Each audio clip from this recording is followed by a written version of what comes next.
First of all, let us define what is multimeter. Multimeter is a handheld device that combines different electronic testing and measurement tools. It measures resistance, voltage, and current. These are the parts of a multimeter.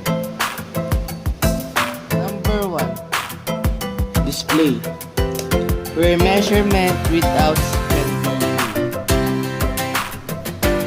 Number 2. Range selector knob. This part is also known as selector switch. A range selector knob you allow to adjust the setting of the multi-tester.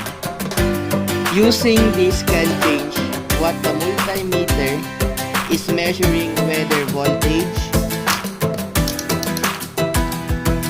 current, or resistance, as well the range of the measurement. Number 3. Ports.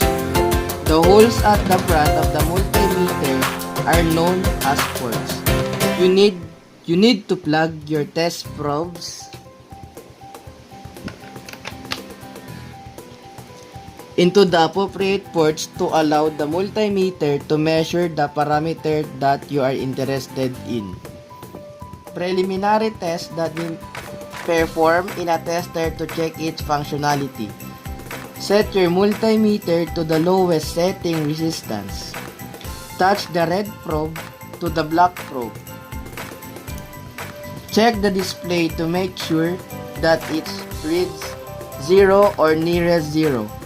Value as there should not be any resistance between the two probes. Showing how resistance measurement is done using different scales. Normally, the multimeter function switch will be labeled with the maximum resistance reading. Choose the one where the estimated value of resistance will be under but close to the maximum of the range. In this way, not most accurate resistance measured can be made. I am measuring a resistor with a nominal value of 120 ohms, basing it the color code. The measured value is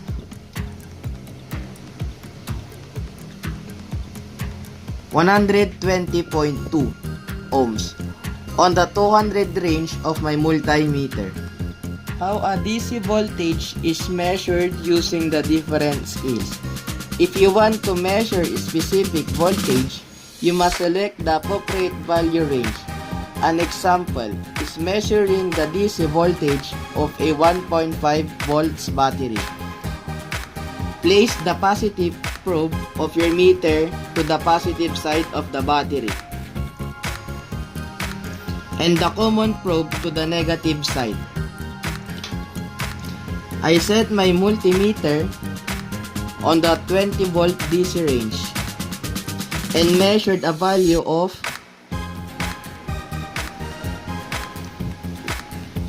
1.58 volts DC. How an AC voltage is measured using the different scales. First, you need to know what range of voltage you are dealing with. If you do not know that, then set the range on your multimeter to the highest voltage. Since I am measuring from a wall outlet, I know that an appropriate value of 200 volts can be measured, so I selected the range of 750 volt on my meter. I measured a value of 246 volt AC. Try not to touch the tips of the leads with your finger during measurement. How a DC and AC current are measured using the different scales. Both AC and DC current can be measured with a multimeter by connecting the meter in series with the circuit, in which current being measured provided the current in the circuit, limited or controlled by a load or appropriate values of resistance. I measured a value of 3.48 milliamperes on a 1.56 volts battery and a resistor of 470 ohms circuit. When I choose the 20 milliampere range, which is the setting for measuring the current? Thank you, sir.